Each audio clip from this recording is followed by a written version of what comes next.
Thursday, April 10th. This is the monthly meeting of the Board of Trustees of the Woodlands Water Agency. I'm going to start with a roll call. Trustee Ron Wilson. Present. Trustee Hartley McIntosh. Here. Trustee Neil Gaynor. Here. Trustee Kyle Mays. Here. Trustee Jan Price. Here. Trustee Ted Stanley is absent. Is there an alternate? There is not. Trustee David Smith. Here. Trustee Hugh Connett. Here. Trustee Bob Lux is here. Trustee Paul Martin is here. Thank you. We have a quorum. We have an agenda. We'll begin with an invocation and the pledges of allegiance.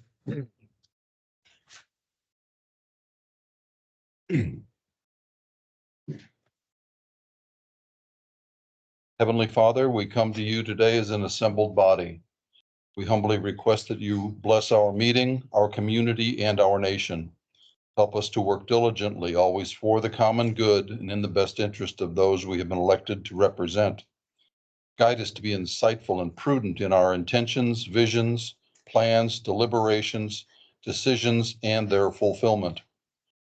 Work through us to provide a spirit of welcome to all in attendance, to engage in respectful and thoughtful dialogue and discussion with understanding, wisdom, and humility. Amen. Amen. If you wish, prior to reciting the pledges of allegiance, please take an additional moment of silent prayer or reflection in the manner of your preference.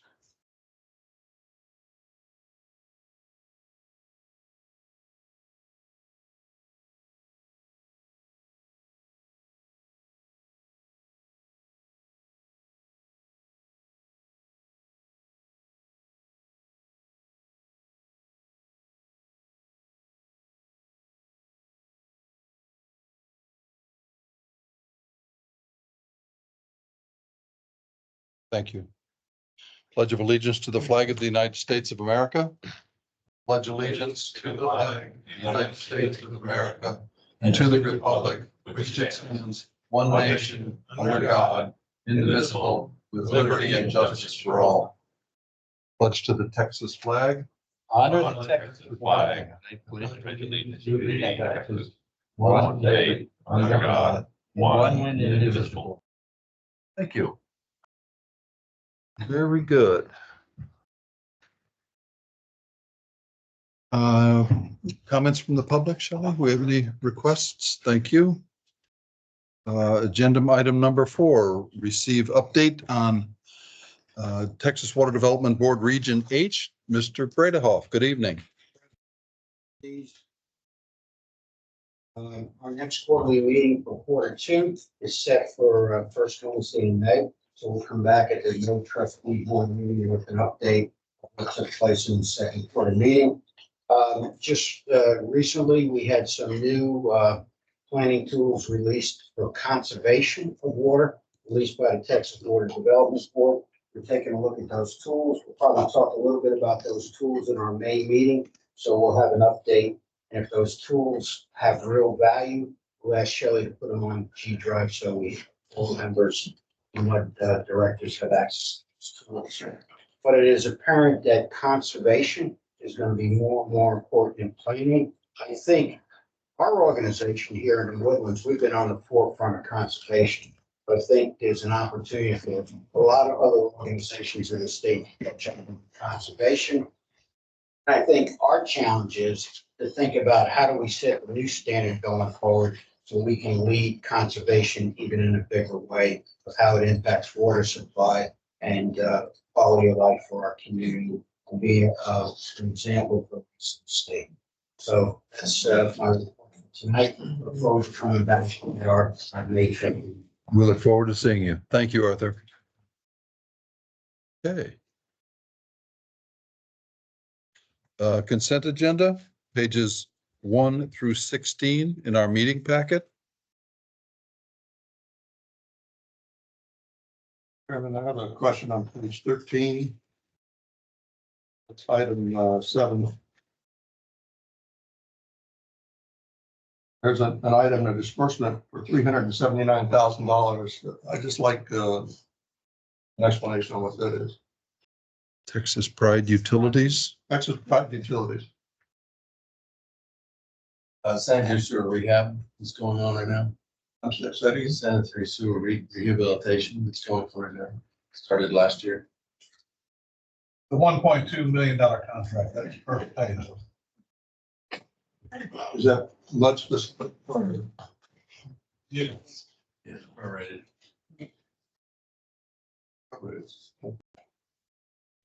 Curious, is that first slip line cured in place? What is, What's the CIP? what diameter?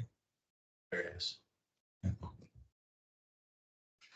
On the minutes from last month, we had a couple of requests for future agenda items, one being the emergency reserve policy. I noticed the policy's in here. Guessing maybe we want to have audit and finance committee meeting with our legal counsel to go through that, or how were you wanting to do that? It's not on tonight's agenda. The other agenda item was the DNO insurance policy. Is it? Yeah. Oh, I didn't see it. Item 11. Item 11. Yeah. Yeah, sorry, I missed that. I think, since I was the one made the request for the DNO, on advice of council, we decided that it would be best to just present it one time after the new trustees are elected. And so I just deferred and said, let's just do it in June. Yeah, and that was because we have, of course, a number of elections.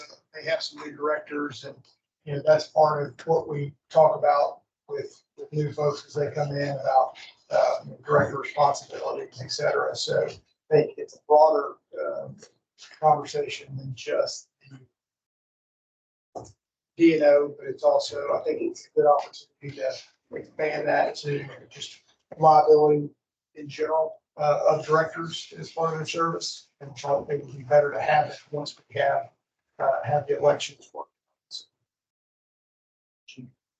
So that'd be at the mud level then? So, yeah, Well, we provide copies, be provided copies of the policies if there are external policies. Okay. Good. yeah, Perfect. I mean, we can provide those. That'd be great. That'd be great. So, Are they already on the Google Drive? All right, we're already there. At the mud level, the trustee level.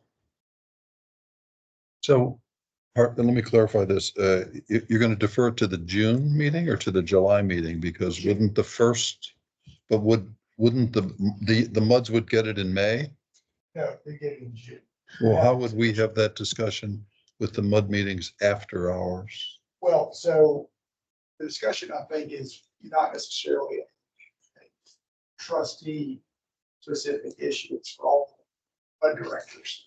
Your coverage is not as a trustee, it's as a HUD director. You've been appointed by your district to be a trustee, but that's not a separate. Is that redundant then? I mean, for us to have done it Yeah, at but I this think it meeting was in brought up- June? It was brought up here, which was a point to bring up, but I think in terms of us actually having that discussion, it is best served at the MUD level because it will apply to more than just trustees, and we're gonna have new directors who are gonna come on. Yes, I'm still missing the point. I mean, why would we talk about it in June before the MUD meetings? I guess you're asking about the trustee agenda. I think he's suggesting that it be done in July. Yeah, That's as a, because Paul, you said you were okay with deferring it to June. Right. Which I understand, and then it's at the MUD level, right? And the MUD meets after we do. I guess by understanding your point, it's not necessary to have the discussion at the Yeah, trustee we can level. have this discussion at the trustee level. If y'all would like, it's gonna be redundant because it'll be the same discussion at the MUD level. Did not consider that when I made the motion, so I apologize. No apology required. Is July okay then? Can we come back, circle back then with it? Or would you still prefer to, I would just recommend, or at all? Yeah, I think if you're gonna look at it in June at the mud level, and if it requires additional look at the trustees, so be it. If not, then move on. Thank you. Is that okay with you, Paul? yes, Thank you. Okay. Further comments on the consent agenda? so subject to those clarifications, two clarifications, one from myself and one from Kyle. Move we accept as presented. We have a motion and a second. All in favor signify by saying aye. Aye. Opposed? Abstain? I have to abstain as to the minutes. You and the motion passes. First one, abstain.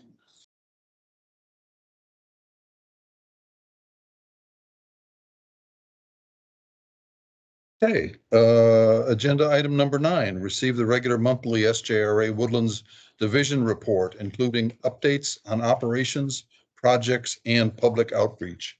Mr. Shackelford, good evening. Guess I drew the short straw, so it's just me tonight. David Munn is here to help me with a couple of the other items. So Good evening, David. the operating report, page 17 through 37. No changes, everything's working, no violations. Yes.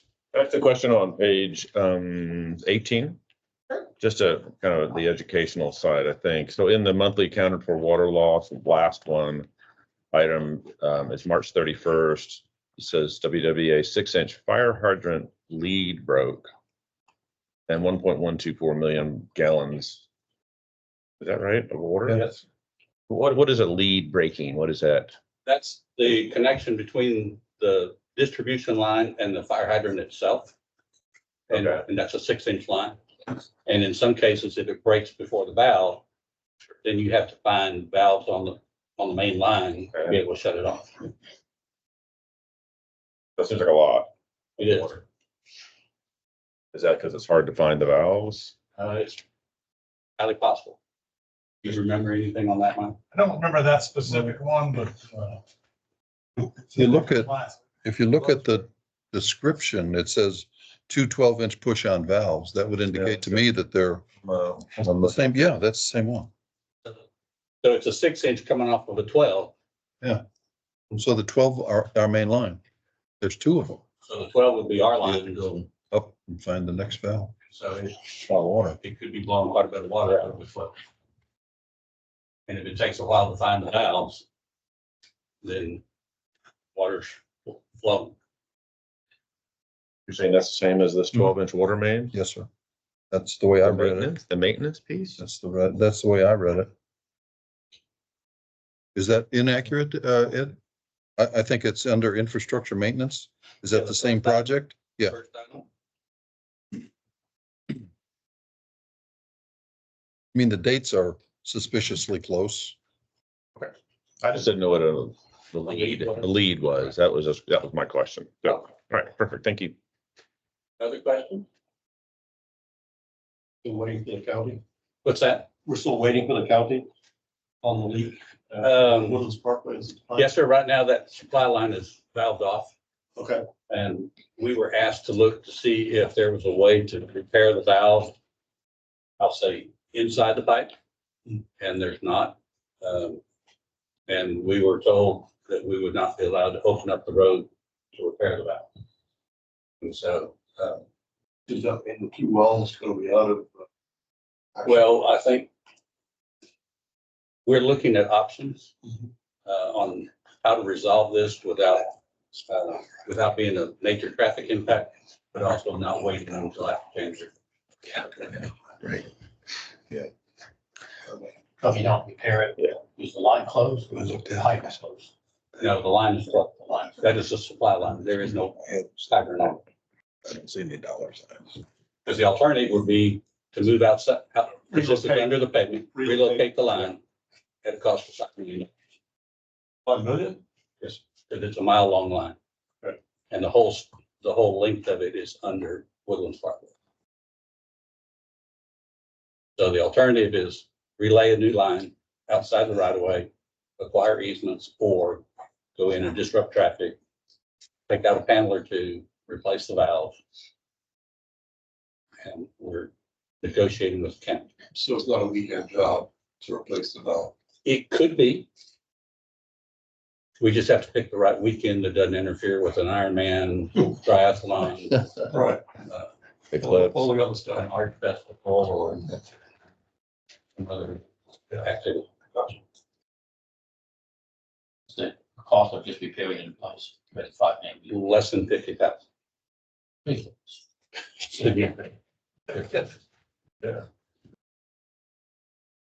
any update on the land acquisition activities for the water reclamation facility? I know it's ongoing, but those are Yeah, kind of, we've had some meetings with our consultants. I haven't seen an update, but I know we're starting to make contact with some of the property owners. We don't have offers out yet. might be a good topic just to keep yes with, right? I think we're all interested in knowing how it's going based on the budget versus the. I'm on a weekly call, but I've missed the last two. Okay. I'll try to ask him if you don't remember. Other questions? For me. I just have a comment on 34. Something I always like to mention is that with the GRP report, that the total past due receivables 60 days plus as of 3/1/24 was $25.166 million. That is pumpage fees, penalties, interest. And pumpage fees is probably around 16 out of the 25. Any light at the end of the tunnel as to when that might be We're paid? waiting on 3 court cases. So the answer is no. Thank you. Any feeling like a We had hoped to have answers or ruling from the judge on the antitrust trial by the end of March. We've passed, no answer. Supreme Court could be June, May to June. So, and then Court of Appeals, which is a different case, same time, June. Is it not? If they all come out at the same time, yes. But it's kind of on their schedule. Any further questions for Mr. Shackelford? Thank you, sir. Yes, Yeah, I pardon need me. to cover the GRP distribution. Actually, yeah. Okay, so just the committee, the GRP committee made a recommendation to the Central River Authority Board. Correct. And what did they do? The board approved. And so 4 things actually occurred out of that. There's a debt reduction or bond payoff of 14 million. That will lower the debt service side of the rate by about 3 cents for the term of the bonds. And then there's a credit of $12 million going to all 80 participants. They don't all get 12 million, they get a pro rata. Your all share is around 26. Well, the interesting part, the Woodlands division will get back 26% of that 12. And then there will be a credit given to Woodlands Water. And Eric has been given a distribution of how that credit goes by mud. And how did you determine the distribution? Is it, I thought I understood from reading something that it was based upon the 22 and 23 pumpage. when in reality, that's the accumulation of about 7 years worth of. No, sir. The 12 million is really the volume of water sold during the drought. Got it. And And the rest of it was from the prior year round payments. so here are all the participants and they all get a percentage of the 12. How does that get down to the individual homeowner? That's up to the entity to distribute. In my report, I was gonna report on, but I can't Okay. now. I can now either way.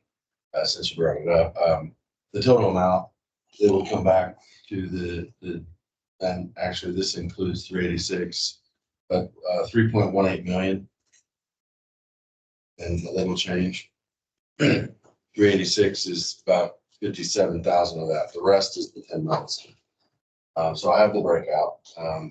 We've received the credit memo from SRA, and we can process that credit back to the MUDs in the amount of the pro rata.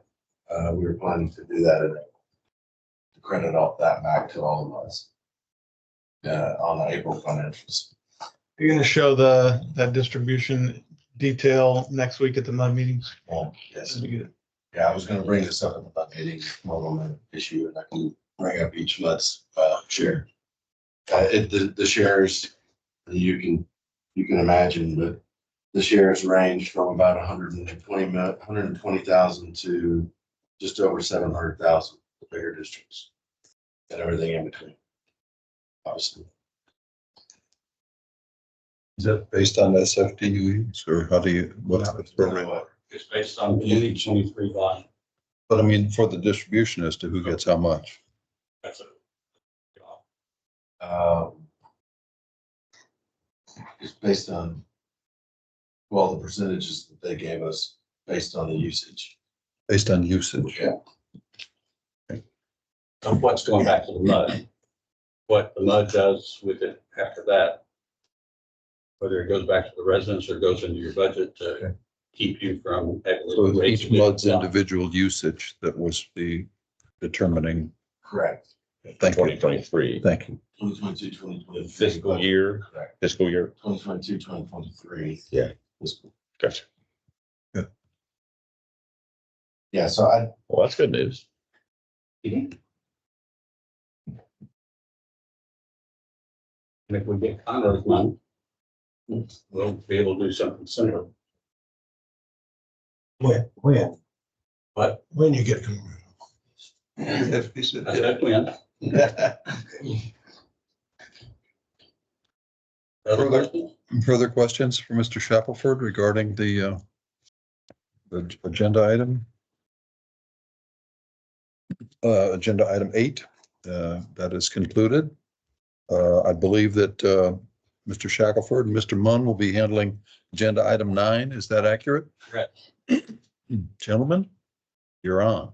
So there, I went back and looked at last month's trustee meeting or watched the video, and there were several questions asked when the presentation during the project plan was, here are these 2 columns of things that may happen between now and 2030 that need to be done, and then what would happen leading up to 2033. And one of the questions was, is there something that could, is there information out of phase 1 that could be brought forward and I'm going to use the word sourced up or adjusted upward to today's prices? And I asked David to come and talk through with you what phase 1 was and answer some of those questions. And then we can get into the discussion of costs to gather or to develop an estimate for those 2 columns of information. So David? Great, thank you very much. So when I heard the first question, I really felt like there was an underlying question to it, which was, is there information that's available that could help you decide rather quickly whether or not it makes sense to go forward as quickly as possible with the proposed project, or to do some investment in a partial rehab should the larger project get delayed? I felt like the underlying question was, is there information that could help you quickly get to that question? But let me put that to the side. I'll come back to that in a moment. To answer the mail, though, the question verbatim was, did we study this as part of phase 1? And do we already have these costs where we could just pick them up and present them? The answer to that is no. We do not have specific individual costs for all of these 24 items that were laid out in the slide that I saw. We did look at an alternative where we rehabilitated the plant in place as part of phase 1. Okay, so let me explain the dichotomy there, though. When we worked on phase 1, we looked at alternatives that included consolidating the treatment plants, relocating the treatment plants, rebuilding them in place, different conveyance improvements, different treatment technologies. We literally had dozens of different alternatives. What we didn't want to do was to evaluate every one of those 24 alternatives down to the nth degree. That would take a lot of time. That would take a lot of your money. What the SJRA directed us to do instead was to have a more pragmatic approach where we go through a series of steps at each one narrowing the number of alternatives, but then also increasing the level of analysis, the level of cost analysis that was done. The alternative for rehabbing and replacing the current plant in its current configuration at its current site using the same technology, that fell out. That was removed by the stakeholders when we were still evaluating things on what's called a parametric estimating standpoint, where it's like, okay, if we're going to replace this lift station, the cost would be developed as a cost per gallon of it, not, okay, how much does this pump cost to rehab? How much does this generator cost to replace? So we don't have those exact numbers because we didn't get to that level of detail for that alternative as part of phase one. That doesn't mean, though, that there are not other information that we can leverage to more quickly get to an alternative. Before I go down that road, though, just want to back up. Did I answer the question about why we don't have this exact alternative laid out that we could pluck from phase one? And I do want to clarify. Yes. When we went through the alternatives and narrowed down which ones to evaluate further, the stakeholders were heavily involved in that process. And they ruled out certain technologies, they ruled out rehabbing in place, they ruled out several other features, so that when we got to phase two, we were only pricing two different options. Two or one. When we got to phase two, it was one Just alternative. So was membrane technology picked fairly soon Fairly early in the process, which essentially kind of, I think, eliminates your rehab in place for Yeah. wastewater treatment plant number one. And It's a question I asked when I was standing out there looking at the facility, that I can't imagine putting in all that new technology in the same site.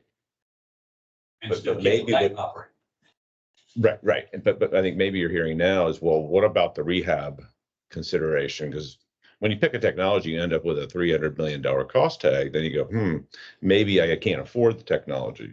I think that's where some of the discussion, at least in my mind, is going. Well, are there other alternatives than just, we know we have to do something, right?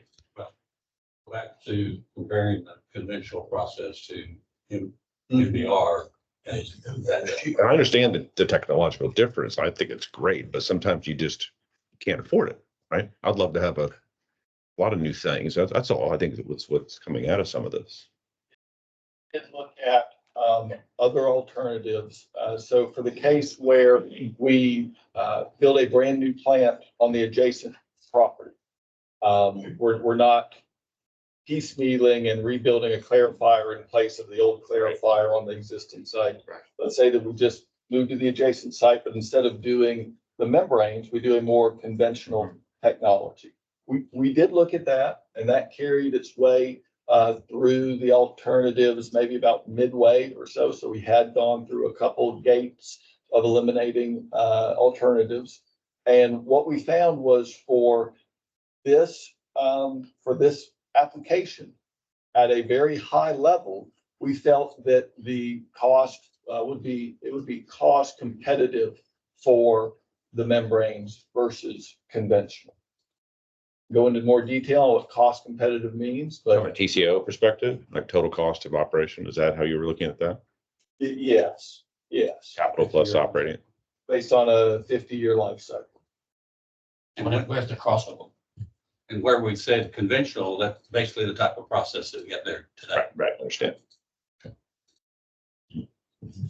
And Where's the crossover point between the current technology and membrane? It's 50-year life, so where does one become more advantageous, what year? yeah, so we felt that by cost competitive, we think that the membrane technology is plus or minus 10% of the cost of conventional.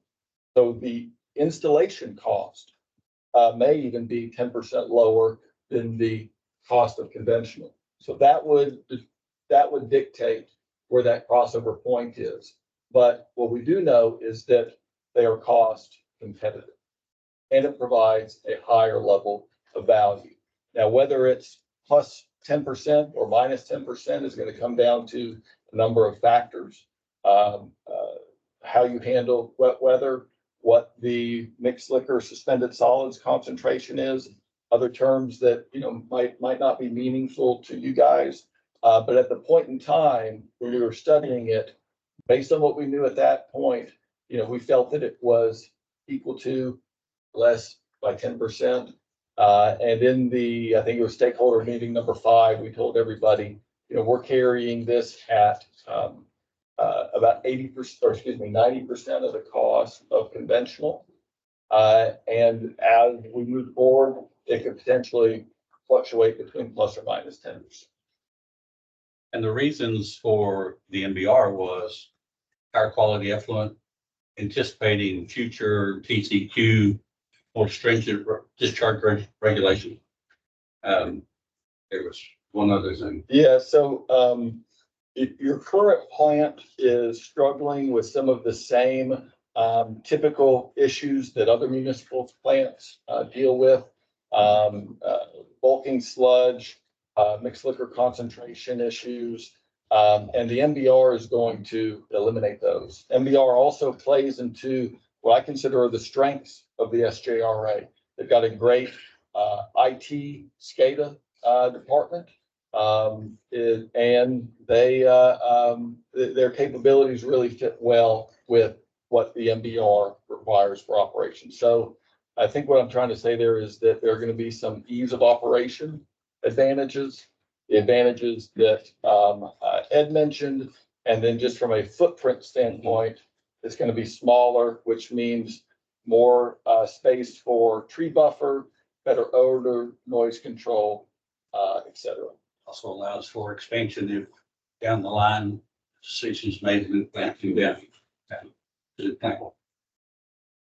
And going back to the footprint, TCQ regulations, conventional requires a lot of redundancy on clarifiers and aeration basins. And with membrane, you don't have that some of the same requirements. Well, one of the aspects of going and doing rehab is you open up a lot of the regulatory, I guess, a new regulatory requirements that you used to meet, right? Correct.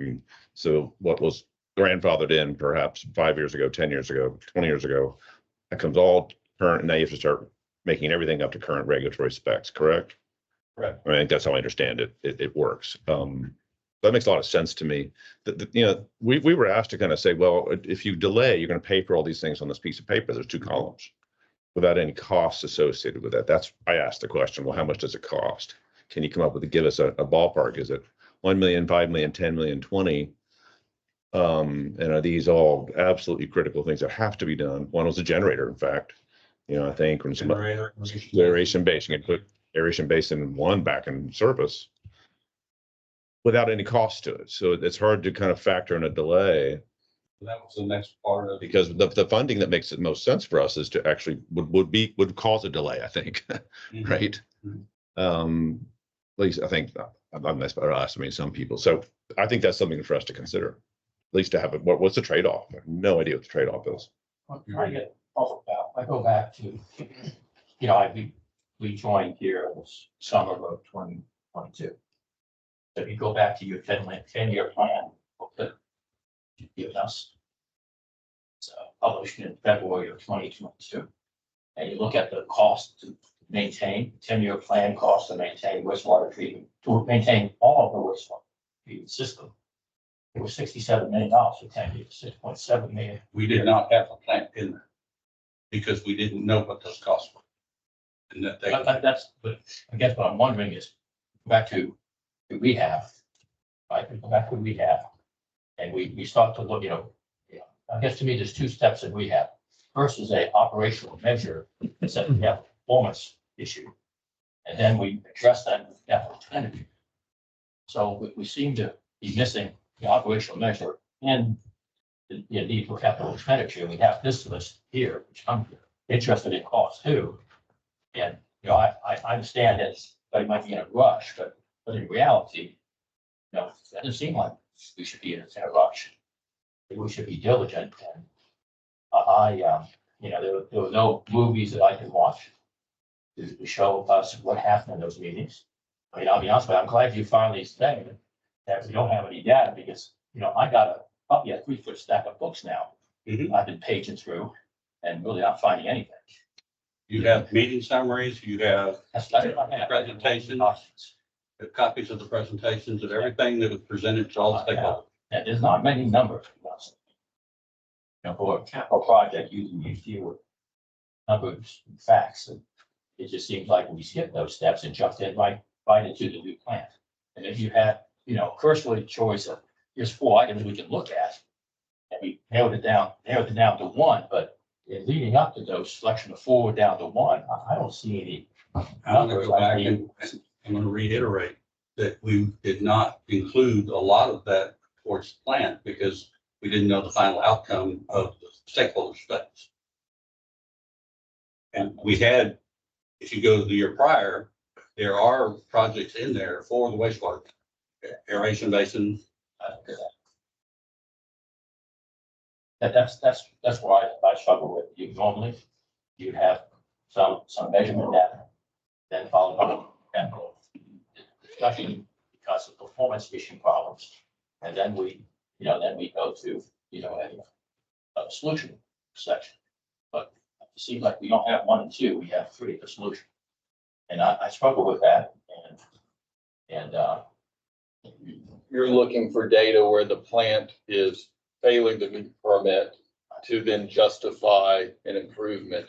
And that's typically not the approach that municipalities take in this thing. Failing to meet your permit is major issue. Yeah. People get fired over that kind of thing. And so $10,000 a day for every violation. And so You won't see us do that. I'm just, like I said, I'm just a sponge. I'm trying to understand the process and keep on be giving folks that took home last time a 1-foot stack, 2 very large things to Connie. And I went through that, saw a lot of pictures.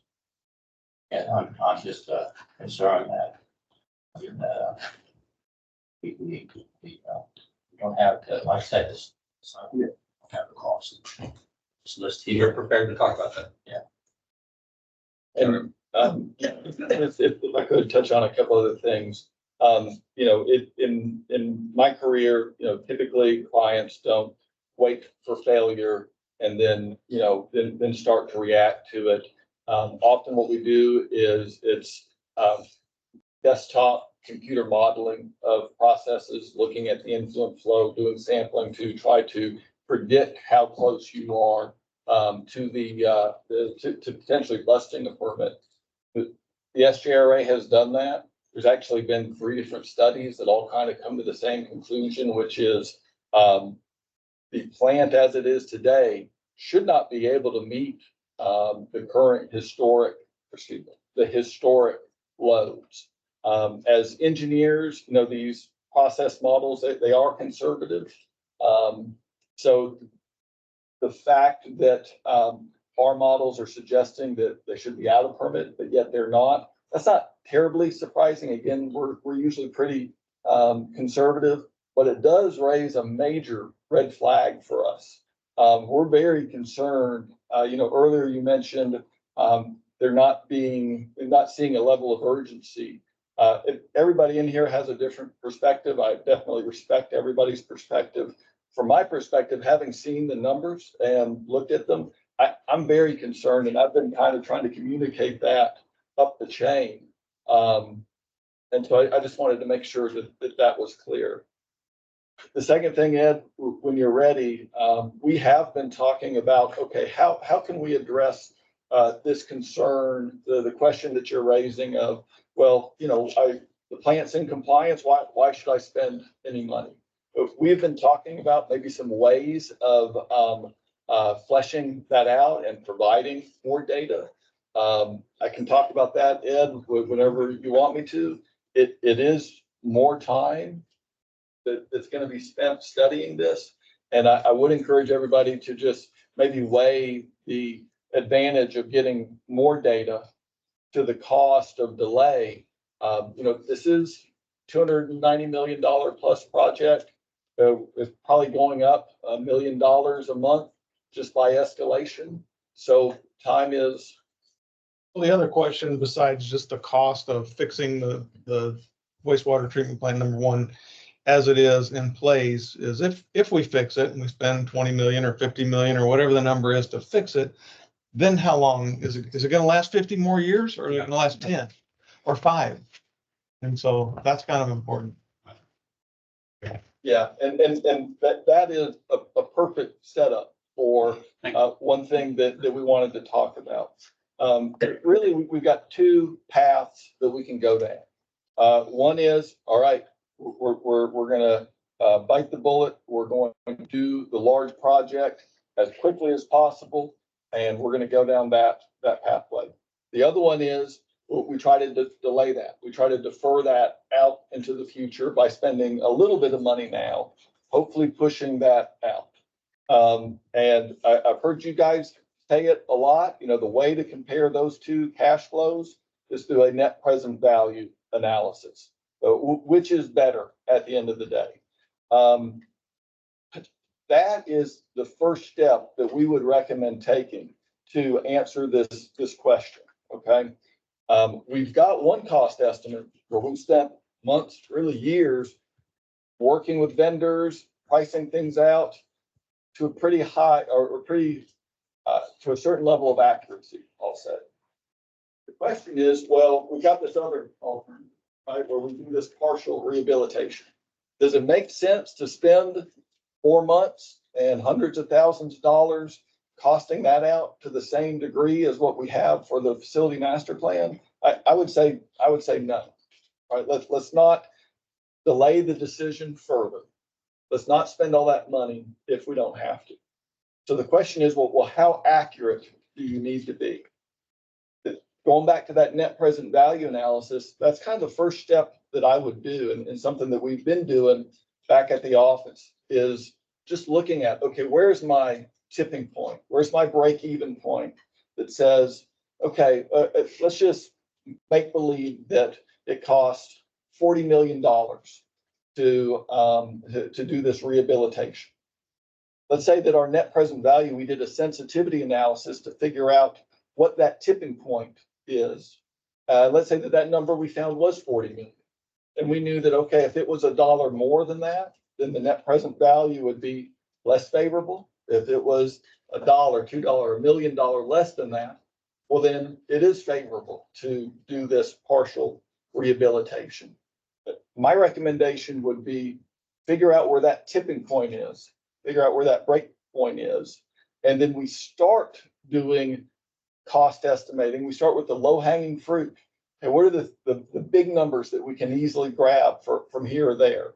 And if we get past that break even point, we stop. We don't need to keep counting manhole lids or handrails. We've seen that we're going to surpass it. If we collect 80% of the really big items, we're still $30 million away. Okay, well, let's stop. We know that we're never going to cross that line. And so that's the path that I would recommend taking. I probably could say a little bit more about that, but let me just pause, check in. Does any of that ring true? Does that process take what you just described, that NPV, this versus that? Yeah. All right. So we have that list of 24 items. If we needed to spend time to detail it to the degree that we would then go out to a vendor and say, hey, give me a price for this. Give me a price for this piece of equipment. Because of the time really it takes to get numbers back from vendors, we think that could be 14 weeks. Not saying that it's going to take 14 weeks, but if we had to do that level of detail for each of the 24 items, I'm thinking it's 24 weeks and $150,000 worth of effort. 14 or 24? For Didn't you say? 14 I weeks. should have said 14 every time. I thought you said 24 the last time. I could. Forgive me if I misheard. That's if we had to do it for every one of those line items. It's not saying that I think it's going to take that long, but it could take that much time. The reason I think it's going to take a lot less is in the last week or so, we've been doing a high level analysis of our own just to try to get comfortable. You know, when I stood up here, what I was going to say, if I was going to say, hey, I think it's going to take the full 14 weeks, is it going to take the full 150,000 or is it going to take a lot less? So we've been doing some very high level. I don't like using the word back of the napkin, but we've been doing some very high level, number crunching. We think that that break even point is going to be somewhere around $35 million. That's based on, I think we're assuming an escalation of 4.5%. I think a cost of borrowing money around 3.75. Those two factors are going to make that number move quite a bit. But you make those two assumptions, I think that tipping point is going to be around 35 million. And if you spend 35 million over the next year or two fixing the current system, that's going to be the same NPV as spending 300 million over the next 10 years doing something totally new. And to go back to one of your other questions, Kyle, that's assuming that we push out as much as best case scenario, we thought 20 years. If we pushed out the big project, 5 years, 10 years, even as much as 20 years. You're still going to replace it. It's just Still 20 gonna years replace later. Yeah. So that's one data point I wanted to give you. Our high level, we spent about a week on this, high level numbers. We think the break even is going to be around 35 million. That number will ultimately change, but we think that's the order of magnitude. I also had an engineer work on grabbing as much cost data as we could. Earlier I said we don't have this specific alternative laid out to this level of analysis in phase one, but there is still a lot of numbers that we can grab from. Some of these improvements, the SJRA even has designs for from a prior engineering project and an engineer's estimate. We can grab that, escalate it up. That's just one of the 24, but there are numbers out there that are available. I had my team pull as many of those together as they could. We haven't put numbers to everything, but they stopped at about $33 million. Is that number could it go down? It could go down. I think more than likely it would go up. It could even double. But that's the order of magnitude of, I think, those two cost numbers. What I'm saying, and then I'll take Hartley's question. What I'm saying is that I think it is highly probable we could spend this time and at the end of the day, come to the conclusion that we're going to be at or beyond that break point. I want to compliment you on giving us this resume of your steps you've gone through. I understand some of the trustees are not yet comfortable with your explanations. I'm very comfortable with them. I've gone through all of the meetings that we've had up to this point and been allowed to ask questions. I am impressed with the professionalism of SJRA and the approach you've taken to this. And I would think if we have a trustee or a director who is not comfortable yet, that we schedule separate meetings with your people at some further date. But right now, I just am exceedingly pleased with the studies that have gone on by SJRA. And in my 40 years as being a director here in Woodlands, I have never had such confidence as I do today in SJRA. Are you guys essentially proposing that we take 2 or 3 months or up to 14 weeks, go through this high level exercise and be ready to make a decision then? Is that kind of what it sounds like? It's what it sounds like you're saying. The suggestion was the higher level, which is a shorter period of time, less money, and not the full 155,000 that the scope of work costs. Knowing that every month that we delay the decision is over $1 million.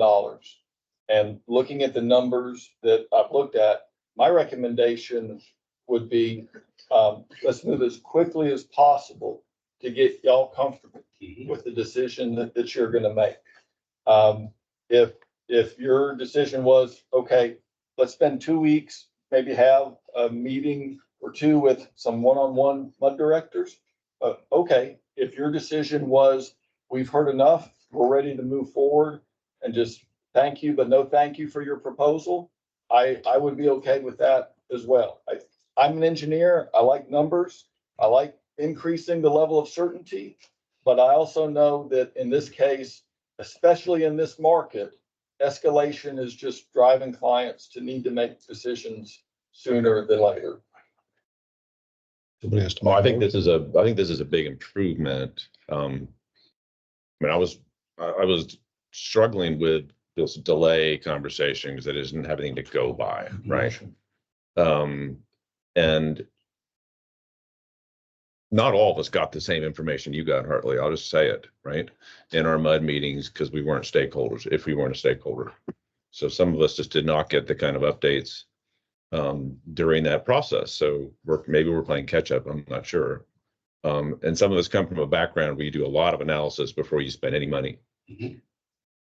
And so that's where I come from. And the NPV kind of topic was one that was brought up the first stakeholder meeting I sat in, which is we need to start using this analysis because I believe that's the people's money. They care about NPV because they have something else they can do with their money. And so now you're starting to, I think, hone in on an analysis, at least in the short term, without spending a lot of money. I appreciate your expertise. Should be able to get us there and tell us if we have some alternatives that make some sense before we launch in, and we have some bond timing things that we have to address, right? That's coming right at us. So I'm in favor of taking your kind of confidence and maybe doing the short version. I would think you should be able to get us there. Do you do that by by the May trustee meeting? Can we plan to have like? Definitely by June, but hopefully before then. Depends on how many want to meet individually and get a one-on-one tour of the sewer plant. I assume Pete's gonna be involved in this conversation. You mentioned to me at the last trustee meeting that after he did the tour, he says, you all have been too subtle about telling us what is Condition wrong with it's the in. plant. Mhm. So we can fix that. Oh, Let me make sure I understand about the 35 million. Make believe. If that money was spent, we're below, and we're going to spend that money to defer. Is that investment going to be lost? with a new plant, yes. Eventually, Eventually. just buying time. The But question if is you're how doing is it gonna be lost? But the NPV analysis tells you that's good money to spend. I mean, if you do that properly and it falls under the threshold, then that's the better investment I think, for the residents, because they care about NPV. Right. That's what I think. It ultimately, yeah, you're gonna, Swings are reasonable. yeah, if they track reality. And it goes back to Kyle's question, well, how long will it last? And we would be also aggressive. You could put together a plan, maybe, that lays that foundation, that says, okay, here are the major elements of the plant.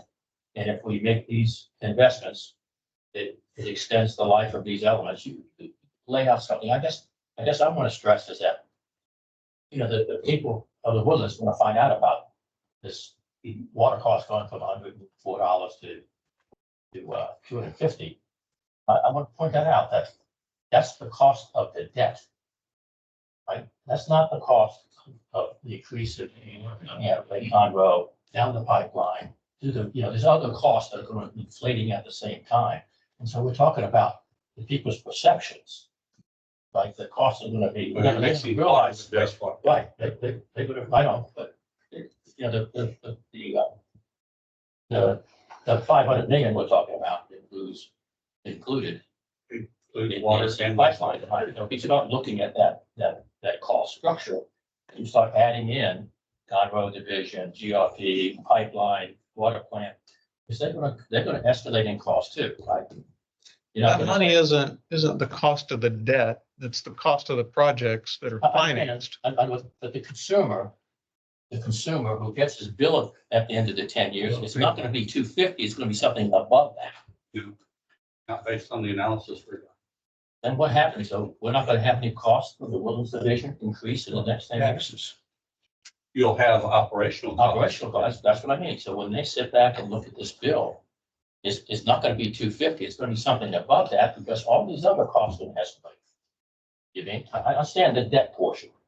So make sure that we communicate to the community right where the end number comes at the end of the 10 years. And I just noticed in your recent 10-year plan, and I didn't study it, but we were talking about 500 million, and then the next year, there was another 100 million in that, was I not mistaken? Another 100 million kicked in. Well, I don't know what that came think from. back to the slide that was presented. Right. There's a certain amount of money for AC water line. There's a certain amount of money for the sewer plant, and that was debt fund. And then there was some other money shown that was coming out of the 2017 bonds that are already available. And then another portion of it was coming out of the R&R. So you're combining it all and then assessing debt to all of it. And Like I said, I just noticed there was, instead of being a 500 million 10-year plan, we have a 600 million 10-year plan. I'm just saying that we may be in a rush, but like I said, the community is gonna find out that they're not well aware of it right now. They're gonna find out that what's happening to the escalation of cost. And we need to be prepared to explain that to them. And it's part of the message. And we need numbers to be with, and not just, this discussion. I would like to say at this point, if there is communication to the public about the cost, I would like it to go through Pete and through our public education committee and make sure that the numbers that go out to the public Yes, are accurate. So I wanted to bring that up. We're just starting on a communication plan that has about 10, 12, almost a year, about a year of a runway on it. Haven't even started it yet. And what also I think is important is that we don't start communicating with the public, which is giving them information, getting feedback and walking down this path with them, which has a lot of pieces to a really, really good, solid plan.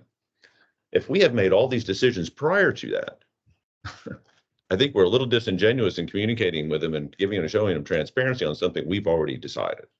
This is something that we haven't really talked about a lot, but it's something I think we need to be aware of. So the timing is set up right, I think. And I think what you've asked us first for is money to start doing design. That's the first tranche of this. But the communication, David, is absolutely right. We have to do that. And we're planning on that. A very robust, deep plan with the community. And they're going to see it all. And they need to see it all. But Right. not from individual directors. No. Going to go through the No. committee and formally vetted Right. numbers And it's a Woodlands total kind of, story.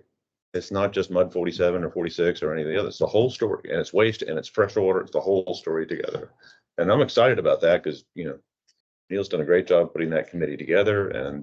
But now we got to mesh these two together, our decision-making and our communications, because that's going to help us navigate through this. And then with a bond thing happening kind of at the end, I mean, that to me is the runway we're on, right? Yeah, the critical thing is loss of credibility if numbers change.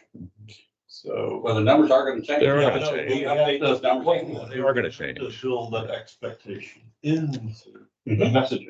That be absolutely clear about that. Even though we put an inflation factor on each year of that 10-year plan, we do update those numbers annually so that we're as close to accurate as we can be based on conceptual estimates.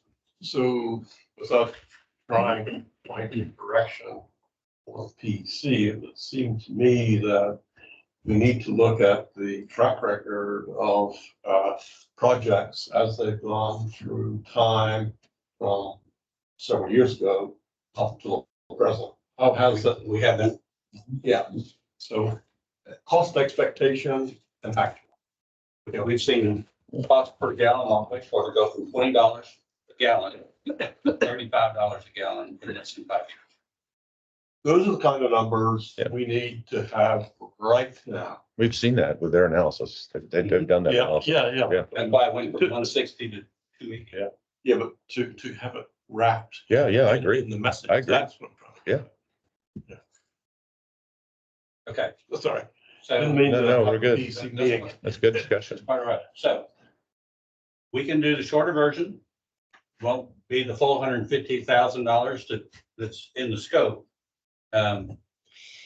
Dilemma we have is there's no money in the project budget, and we didn't budget for this in our FY24 budget.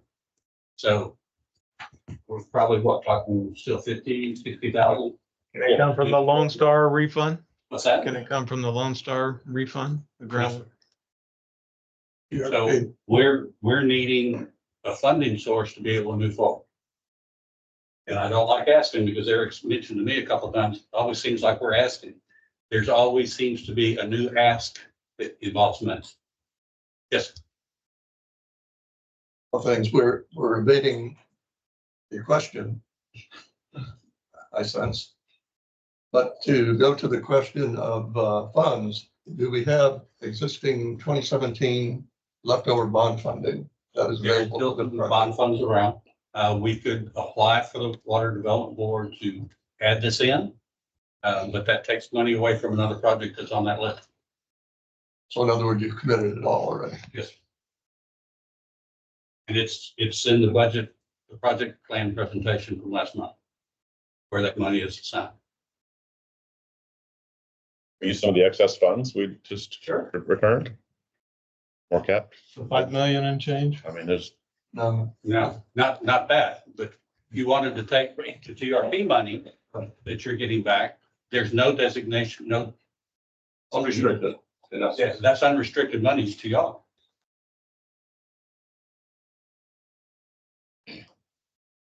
I think we'll ask the general manager what his decision is on that at our mud meeting. Probably has to be approved by the MUD, so I would think. We're I gonna mean, get, based on the So program what is going to be approved? by the- return. Make a there motion, Plenty of money to cover. one way or another? yeah, I can't imagine we're gonna fuss over that. 3.18 million. If the mud's so just probably be what? 5,000? for the smaller muds, it's below what staff can spend anyways without going to request approval. I mean, it's a, True. That too. But I'd say take it out of there if you're gonna do it. That's fine. So we can bring it up to This- this level. What I'm hearing is every mud is going to have enough money to come up with 150,000 for all 10 muds. hopefully 50,000, not even one. Be that much. So- I mean, I think the general manager can make a recommendation based on the refund that is anticipated. Now, some muds have enough in reserve. We put enough in mud one to pay our fair share of a $50 million bond, thinking that we are going to have $50 million bond to start this. And we don't have any bonding ability left, so we have a reserve. Just to head it off, the inflation rate that you're gonna use is X. And the implicit discount rate's gonna be what? X and Y are what? Are those numbers?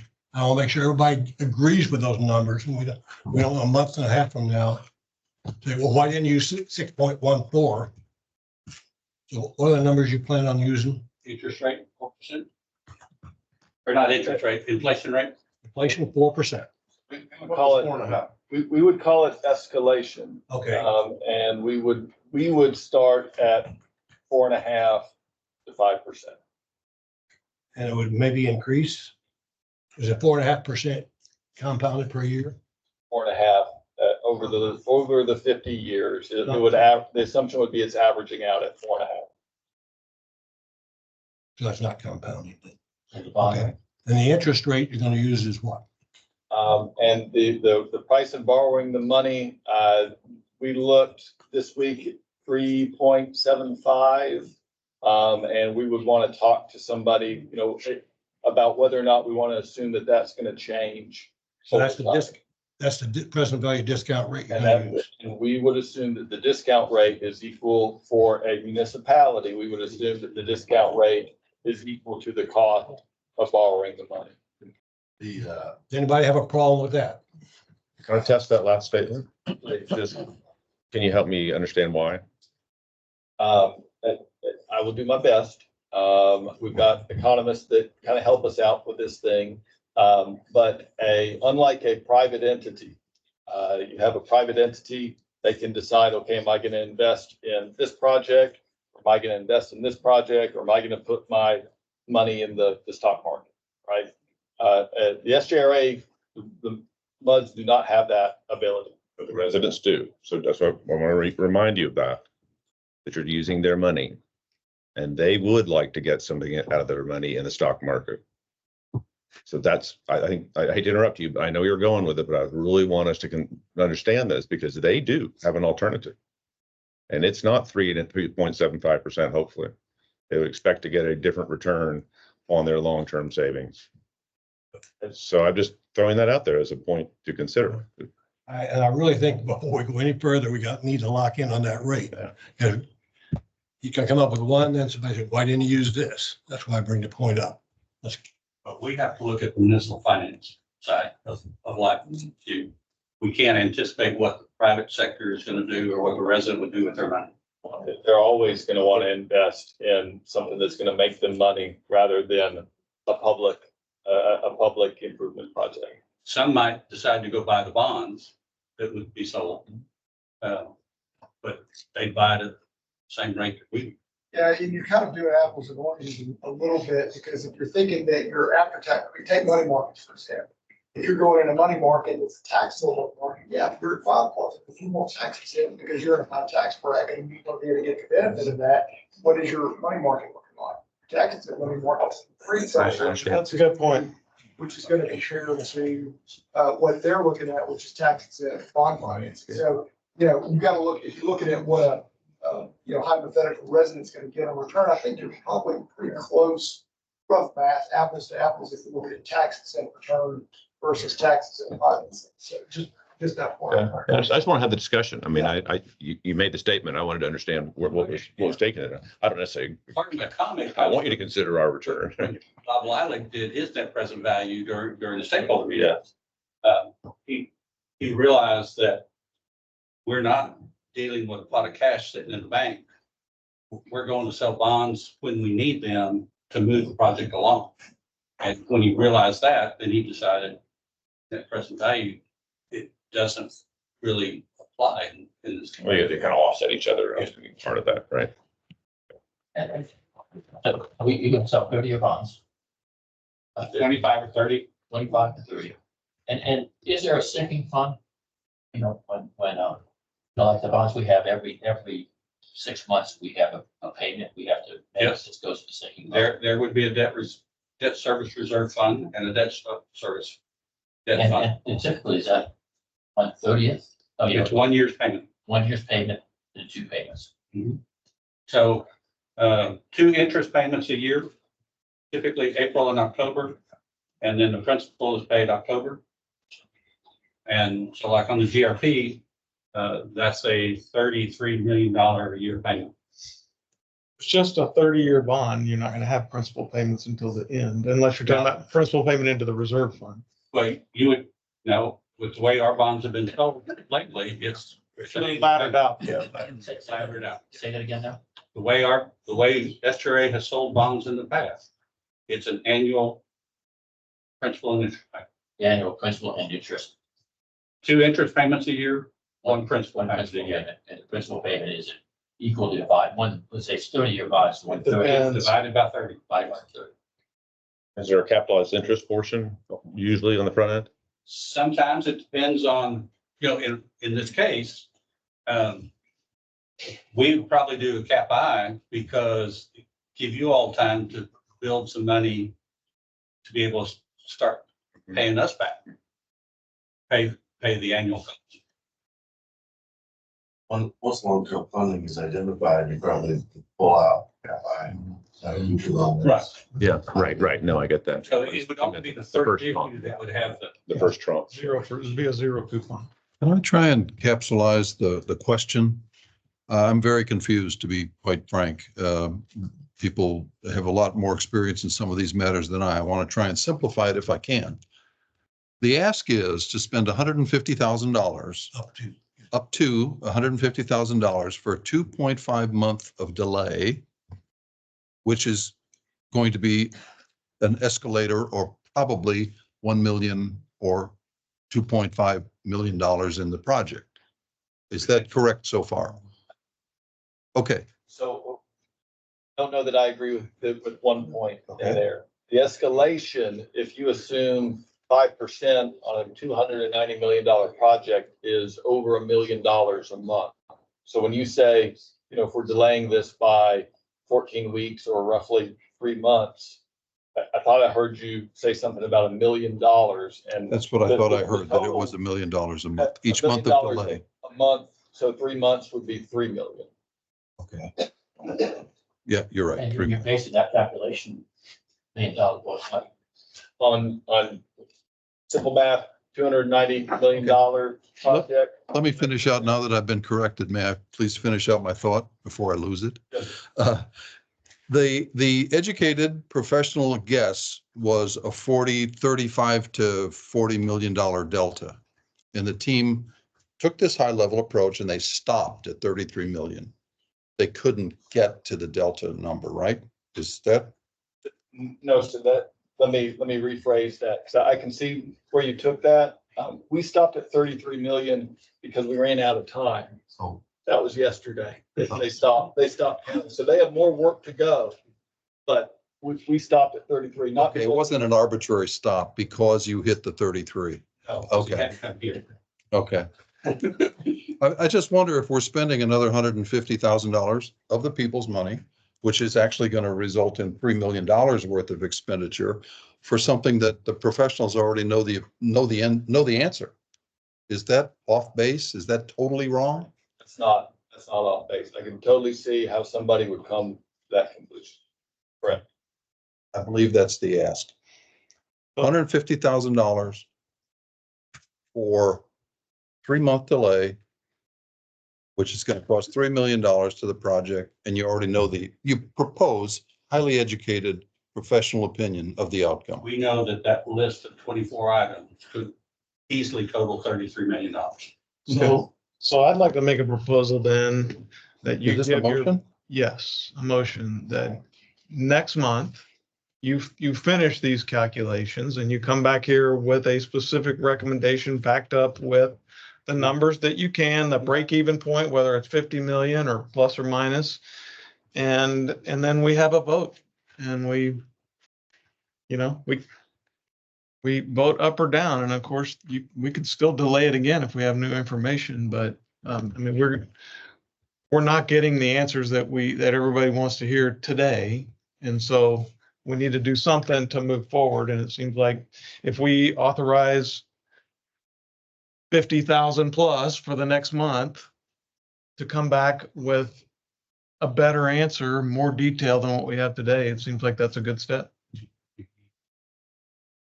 Another week. I think that it's going to take maybe a week for the cost estimating, a week to get with your account with Haley, and then to confirm we're good on all that. A week for preparation of messaging and presentation. So I think we can make that. Yeah, so I think, this goes back to, we're one community and we have to all work in unison throughout the months. All the districts have contracts, as we know, talked about the individual settlements for each of the districts. We need everybody in favor of the process for it. If you have one holdout, then either the project's going to be delayed until you get that holdout on board, or the other districts that are not are going to have to take up the slack for the one that's not contributing. If you have a however many $1 million bond issue, if you have however many that don't vote in favor, you're gonna have to come up with a way to make up whatever the shortfall is of the participant that's not participating until the river authority works out an issue with that district. So I think that the idea, it seems like, is to try to get additional data for those districts that are still reluctant with the program. And obviously not, the spot where Hartley spoke to earlier, but for districts that do still have that reluctance, data that's going to make them feel comfortable voting in favor. So that's Wasn't that statement made earlier? How accurate do you need to be? Wasn't that statement made by the professionals? So I'd just like to say, the next time we meet, we'll be certifying the election. We're gonna be certifying an election next time we meet. The week following, the MUDs are gonna be elected. New members, if there are any, are gonna be sworn in. And so if you think that we're gonna vote on this next month, after we know the results of the election with this board, if it's not intact, I mean, I think that's a lot of call, to be honest with you. So what are we voting on? I mean, I guess we had a proposal last at the MUZ of how we're going to fund this, right? Eric, you presented 4 different options. That was just on the funding side. I get that. But we haven't gone through that process. We haven't landed that on that yet, which one of them included getting what you call reverse rollback and getting the public to actually vote for this. And which I think there's some interest in that happening, right? Were you talking about not doing that, or you're just saying for this first tranche, for the 39 million, I think that was. I just want to make sure that we were clear on that. To approve tranche one. Tranche one being the 40 million that has been discussed with you all. For preliminary and final design Correct. and the other stuff that's in there. That's it. Okay, well, I want to make sure. Just to be clear, We're headed toward with a vote next month. and to be clear, I'm not worried about the election. I know David's real excited about it, but that's not my issue. So if people want to do it in June, that's fine. I'm not worried about that. So that's nothing to do with gall. I'm just trying to do the right thing. I suspect that, like we did 2 years ago, as if there are new directors, we would work with Eric and Brian and our attorney to come in and do an education And it's session. unlikely that any new directors are going to be on this trustee board anytime soon. So it could. I don't think I'd count on that. I think there's a force at work in Woodlands to take over the board. Well, that's clear. yes, But at any this event, board has to act. Yeah. And fulfill our Right. responsibilities. We can't sit What's going to around. happen further down the road is someone else's responsibilities. We have a motion? Did we have a motion? I mean, Well, the motion was to authorize them to spend 50,000 and come back to us with something that we can use to make a decision on next month. And if we want to table that vote until June, that's not my concern. We can do that if we want to, or we can vote on it if that's what everybody wants to do. Any of this, constitute spending on this 50,000 truncated version of full volume, 150, wouldn't that be wasted if that is spent, it comes back, you still have water to go out, say that's not sufficient, I think the full volume. You're just applying what you've done so far to further, Right. correct? So it doesn't sound like a thing to go for the truncated would in any way, this that amount be sunk cost. Yes, you still have the $1 million one churn. You'd be a step closer to the more detailed answer. So it doesn't seem like there's any harm in doing that without like authorizing. Are we still on item 9? Yes, sir, we are. This is important conversation that we're having. It is I an think important it's a good discussion. conversation. It's Okay, essential. so that's my It's an motion. essential. Of all the conversations we've had, this is probably the most meaningful that we've had in quite a while. And I'm in favor of getting the analysis done and having that presented and the numbers. I love the numbers part at our next meeting. And the voting or non-voting, I don't know about that, but all I care about is getting that analysis. You know, And- we've been and going so through we- this for a year and a half. So put your requests in writing and let's have a termination of this second guessing San Jacinto River Authority at every meeting. We're not questioning. I'm saying, Authority Hartley? yeah, you are. You're saying, I don't No, trust no, these 'cause I don't people. have the I don't trust information. these people. I don't have enough information. I don't think that they have gone through enough analysis that I can be comfortable with. I understand that. I'm saying, I want you to get an area of comfort, but at some point, we gotta say, ask your questions, and once they're answered, we're gonna have to move forward. We can't keep delaying this process. And I want you to be comfortable with it. Okay? That's what I'm trying to do. I'm spending a lot of my own personal time getting comfortable with it as well. Well, fine, not just right? around this right, table. Okay. You're asking them questions Yeah. here. Dave's asking questions here. They're valid questions, Okay. okay? It's a lot I'm of not money. saying they're not, but at some point,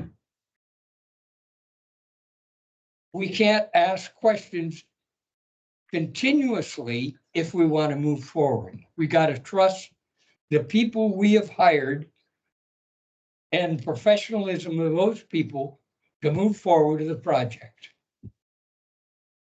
My only comment to that is much of this hinged on stakeholder voting, stakeholder selection. The stakeholders did this, the stakeholders did that. I was not a stakeholder and our stakeholder didn't enforce it. Well, your HUD had I'm one. trying to get. Your caught up. HUD had one. Did you ask them questions? I went to the meetings. finally. Okay, I finally just started going to the meetings hardly. okay, fine. Okay, so I put my time in. I'm sorry, you're just saying I've done something I haven't done, okay? No, I'm saying you ought to be comfortable, but at some point, you can't continue to ask questions and ask questions of people who have gone through these questions in developing a proposal to come to us. The motion on the floor, I'll second the motion. We have a motion, we have a second. Further discussion on this matter? Can we repeat the Clarify the motion? motion, thank you. We authorize the SJRA to spend $50,000 to get additional detail on the analysis that they've already done, so that next month they can give us an estimated break-even number on where that crossover point is on rehabbing the existing plant as is versus doing a whole new MBR plant right next door. Okay, we have a motion, we have a second. Further discussion? All in favor signify by saying aye. Opposed?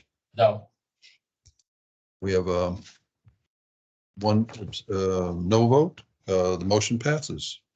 So thank you.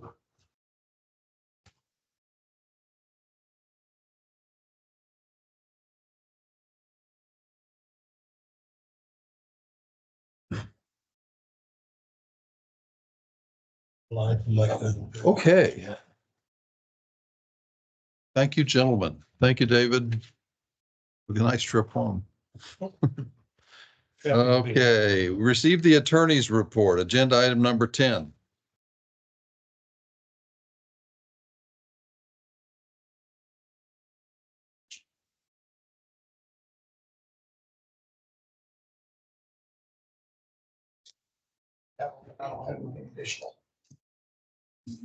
Thank you.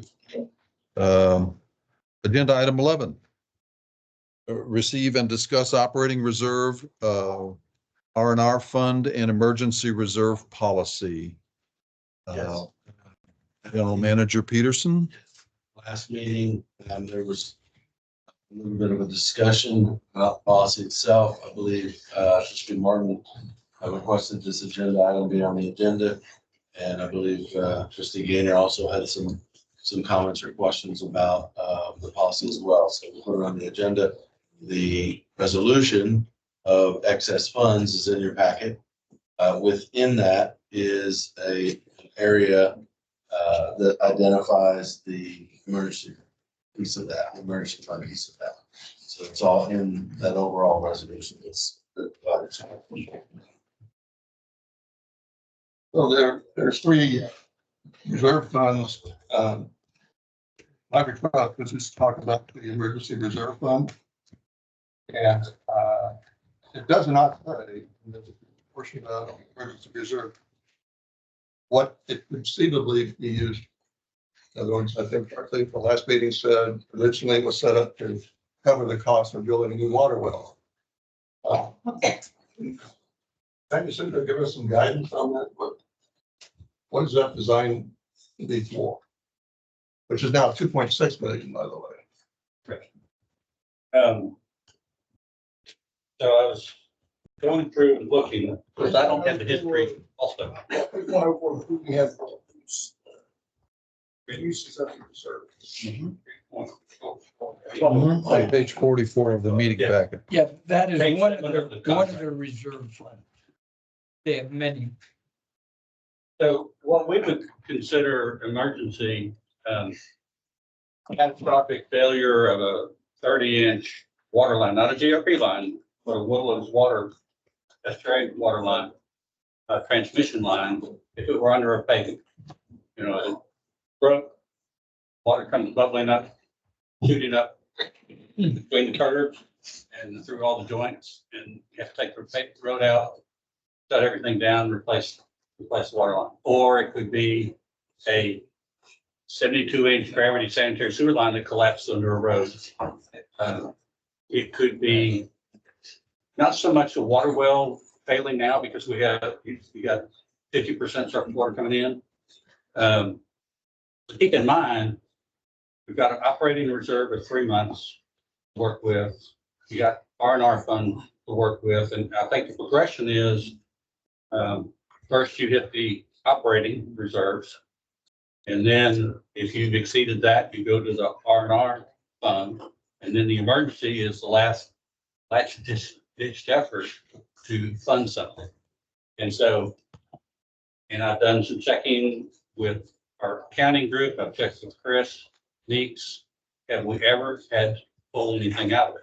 The answer is no. Has Never had to use my life insurance policy. Yeah.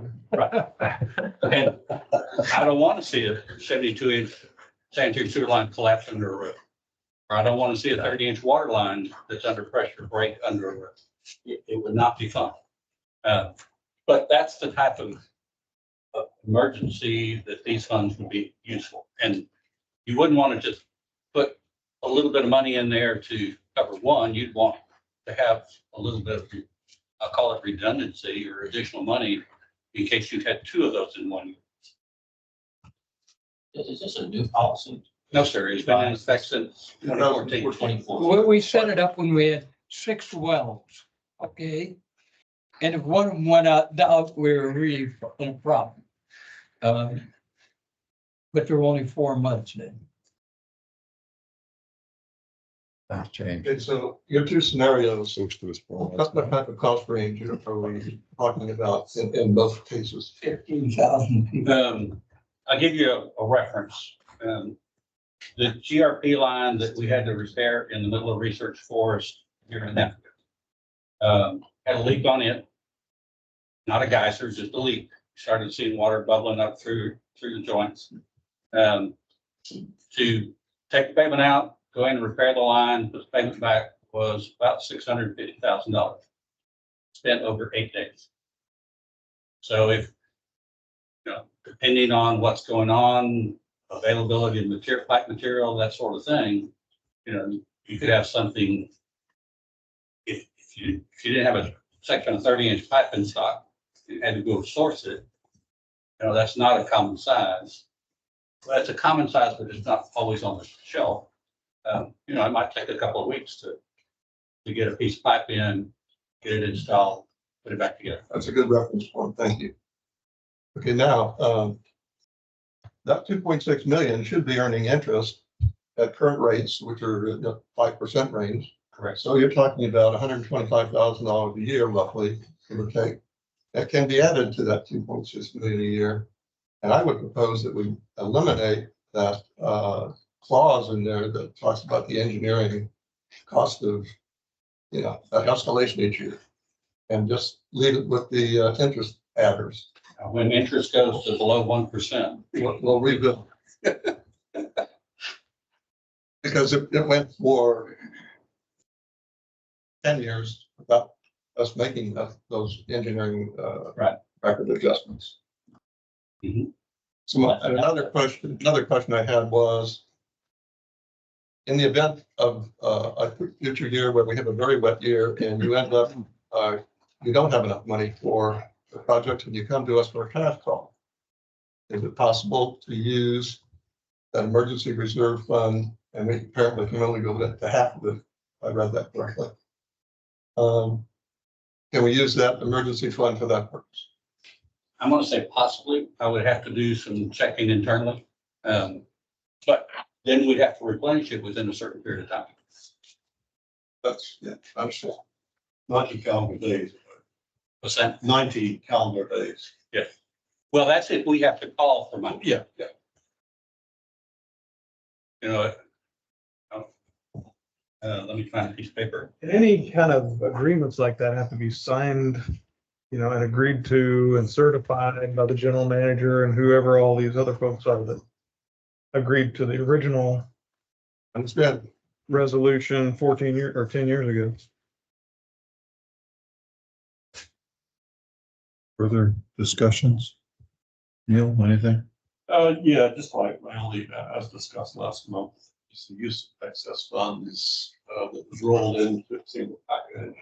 It was transferring money to the emergency reserve. I thought and still think that should be a separate discussion from the other project oriented use of funds. And I'd like to see clarity around the language in use of excess funds for this purpose. So let me clarify something, things that we've been doing internally as we bring a budget to you. Talking with the operations staff, as we go and start preparing our budgets annually and start looking at, what do we need to do to get things contractually, and also what do we have to do for projects? One of the things that I realized that we do is Jason in the past kind of had a magic number if he didn't want us to exceed in coming to you with an increase. So call it a rate increase. Yeah, call it no more than a 4% increase or no more than a 5% increase. So we would spend a little time internally looking at, okay, if we're short excess emergency reserve or operating fund or whatever, and we need to refill that bucket, and if it exceeded that 5%, we would internally make a decision not to include it. So coming forward, we're going to bring those discussions to you so that it's kind of like the 10-year plan. We always did a 10-year plan, but we never always told you what was in the 10-year plan. We would give it to you 1 year at a time. Well, now we're doing the full 10-year plan, so you see it. We may not talk about it all, but it's all there. So I think our conversation is anything that might need bolstering because it's not meeting the contract, we'll bring to the audit committee, to the trustees, and have a full conversation. Should we have that as a function then to? No, we'll just review the contract with the audit committee, with legal advice, etc. I mean, isn't that the direction that, if I'm hearing things, some modifications of language? I think that was part of the question is let's look at the rules, and what we have, agreed to in writing and see if there's a change that needs to be made, a clarification that needs to be made. And if that's the case, then we're gonna have to have our legal counsel draw up the new language and then get both sides to agree and sign it. I think the process would be that if any specific trustees have some suggested alternative language, they provide that to me. I can review it, call a audit committee meeting, go over that. Ryan there with us. Sure.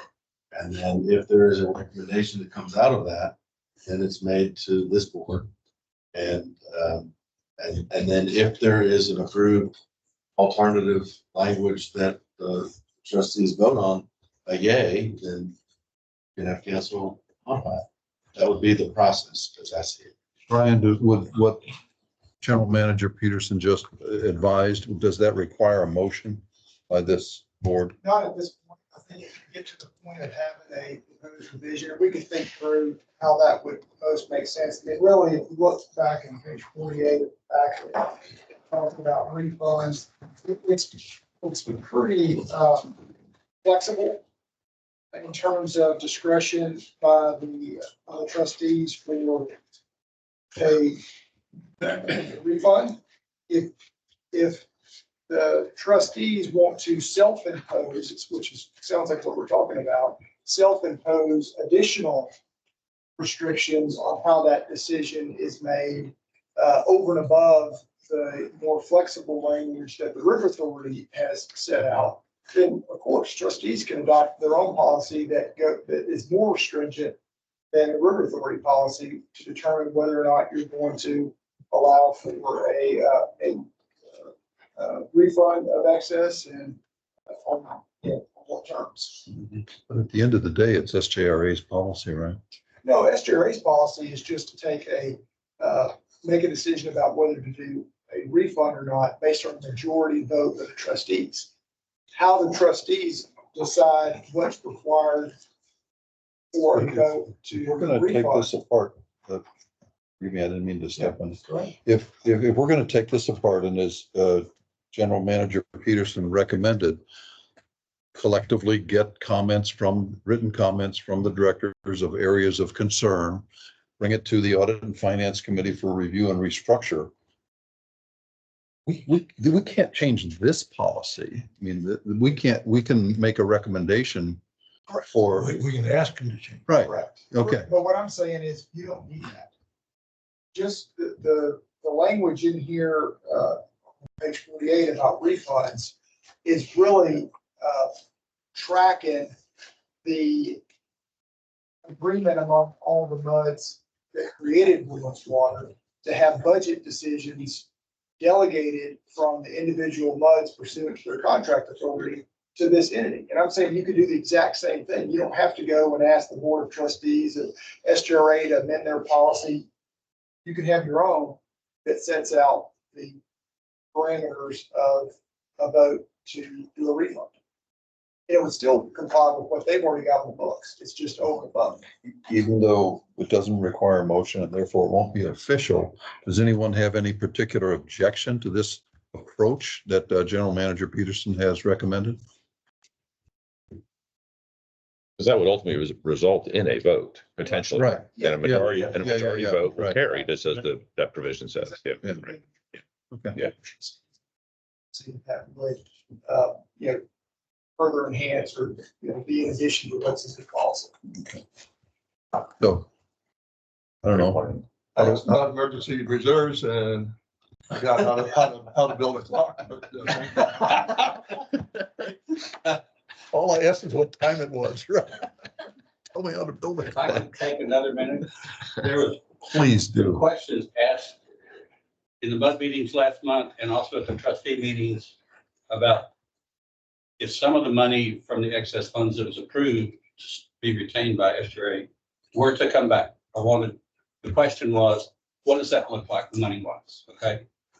We know what the dollar amount is, but what's impact if those projects had been set aside and a certain amount of money came back to the MUD? And those projects were added to the FY25 budget and nothing else was changed on the FY25. Question was, what would be the impact on those rates?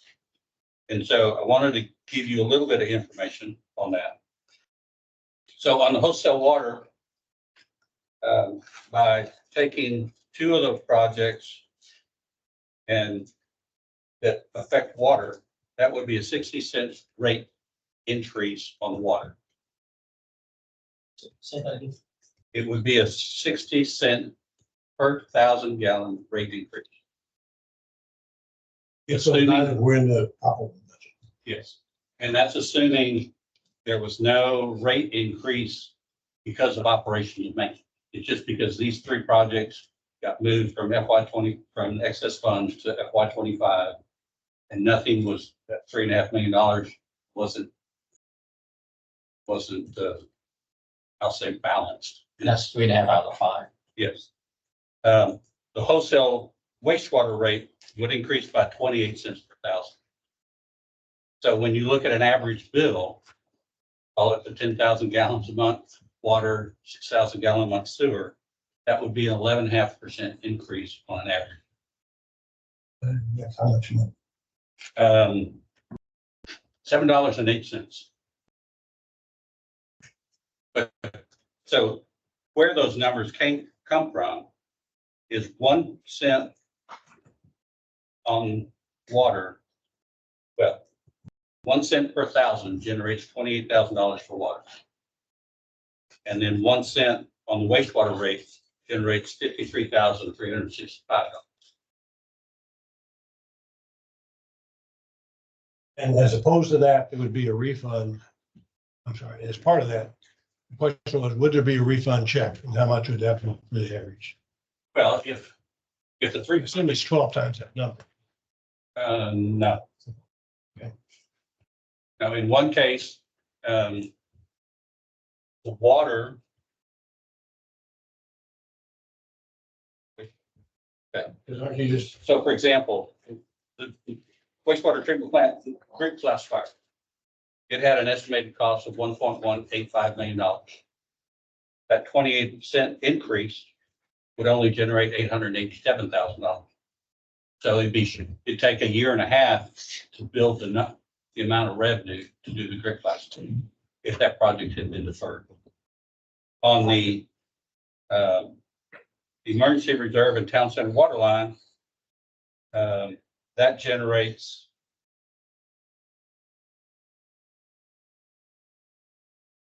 $3.5 million. So it overcompensates, but if you keep water and sewer expenses separate, water would have certain. But there were some people that had asked, what impact does it have on the rates? Yeah, I think we had this as an agenda item, and recommendations of the audit committee were proposed to us, and we approved it. Correct. And people had the opportunity to vote one way or the other. And why are we going through this again when we already approved what we're going to do with that money? Okay, I don't understand this. I'm not proposing any change. The question was asked. I think you misunderstand, sir. Hmm? I believe you misunderstand. I don't think anything is going back to the vote that had been. We're going forward with potential changes to the contract. He was just illustrating, had this occurred, what the impact would have been. That's the way I understand what he said. Several Is that directors had accurate? asked the question. I appreciate the information. Okay, and what we all know, No, I haven't even written Is- it. Not official yet. we're going to share one way or the other in those projects. Okay, and if you want to share by putting it in a water and sewer rate, or if you just want to share it by letting them move it forward. And we've gone through this 7 times before. And I don't know what people don't understand about it. Thank you. Further Thank you. discussion? Okay, thank you very much, Mr. Shackelford. I'm done for the night. Don't pull a Columbo on us now. Well, before I go, one more thing. Okay, agenda item 12, general manager's report. Before you begin, sir, earlier in the evening, trustee McIntosh asked if you could report on who from the WWA staff is potentially going to be attending the Texas Water Development Board April 18th conference at the Marriott, I guess it is, off of Beltway 8. One of some side. Give him the card. I don't have it. AWD. Yeah. What did I say? You said Texas. Water. Oh, excuse me. Talking about the AWBD, correct. AWD, spring, summer. Yes, correct. We have 7, 6. No, not directors, staff members. Oh, myself will be. Good. For a minimum, I think that was it. And Shell. Okay. And then 5 or 6 other directors. Across the list. Question asked, question answered. Thank you.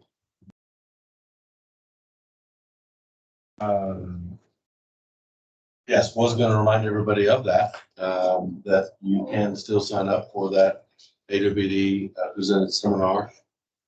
Mike Turco will be the presenter to talk about subsidence. So that actually be a pretty valuable conversation or seminar at least. In addition to that, we've gone through pretty much all of my items. I wanted to just update you on some of the building improvements that we are making, and a little bit of a setback as well. But the good news is that we finished the roof improvement. That project. Good timing. It was inspected and certified. Actually today it was final, so that's been approved. Unrelated to that project, the storm last night has caused pretty significant water intrusion into the building overnight, and so we have. But not through the roof. Not through the roof. Through the roof. Not through the roof. Correct. Although I don't know that it matters at this point. We have a roof that doesn't leak, but we have a building that does. So we're going to need to address that, and we're looking at solutions to do that at the moment. We had pretty significant. We got fans going upstairs, and we vacuumed it. It's a mess. But Is that through the windows? no, it's not actually. It's through the balcony here. All of the things you see in here, as well as around the corner, and all of the carpet above is all wet from last night. It's essentially from the balcony. And it's backing up from the balcony and actually coming through the double doors to the balcony. So there's some, so we're looking at some solutions, but wasn't necessarily a budgeted item. So we're working through that, but we've got to do something. And the good news is some of the older leaks that were from the roof did not leak last night. So that's a plus.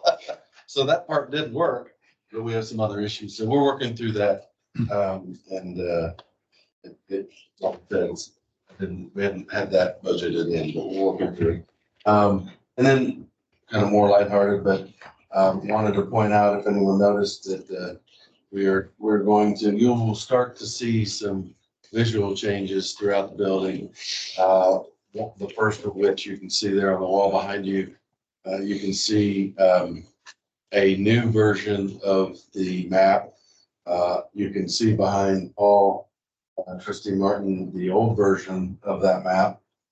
Perhaps you like the difference, I don't know, but I think it looks a lot better and cleaner. And quite frankly, that version, believe it or not, is cheaper than recreating that version. Is that right? It is. Did the corporation give it to you? Did your corporation used to give us these maps? No, we created that through our GIS system. And then mounted it on that, which is dry erasable. And we're looking at utilizing that technology. It's not new, it's just new to that's what we've been dealing with, but doing more of that in the office and utilizing it. We're gonna clean up the front and do some other things. Just wanted to just kind of show you what that was, and like I said, it was a lot cheaper than something like that. And I think it looks. Yeah, looks good. Hopefully you'll like it. That's, we already talked about the other things on my list, so I think that's all I have. Very good. Thank you, sir. Yes, sir. Which flood district is the proposed condominiums for Ritz Carlton? It At 67. is 67. Hey, let's put the map to work. Yeah. Well, we did, and we were looking at, we couldn't. figure it out. We needed that dry erase fixture. We scribbled Yeah. all over it. We talked about that. We're gonna mount that. I mean, We're about. as you can see, the wall itself needs some work. It's gotta be. Oh, yeah. Up, up, yeah. It's right there. Yeah. 67, it's on the south side of Lake Woodlands, right before Lake Woodlands. Right there. Mhm. Right across the whole. Yeah, the report in the paper said that there was, we knew there's, 111 units, but asking for sold to the tune of 250 million. So you can do the math on what that's probably gonna be worth, assessed value wise. Just, and that's not bringing in a significant amount of that Their own treatment. required. So that's gonna be, very beneficial. Just roll it in there. They wouldn't even know. All the line that goes through. You wonder why we got to redo the major water lines. That wasn't on the 20-year plan. Okay, thank you. Thank you, General Manager Peterson. System. Agenda item 13. There was no ad hoc committee updates. There was no personnel committee meeting. Audit and Finance Committee, Trustee Wilson. We have a meeting on the 1st of May with SGRA to finalize the budget recommendation. Coming 5-1, very good. Public Education Committee, Trustee Gaynor. Meetings, next meeting, is May 8th. Very good. Attorney Yates, do we need to adjourn? You got So that means we don't need to reconvene either. So we are now to agenda item 16. Discuss matters for placement on future agendas. We have a few that have already been noted. I'm sure that Shelley has them well in hand. Confirm me that, please. Thank you. Hate to have all that knowledge lost. Okay, if there's no further business to be attended to, I adjourn this meeting. Thank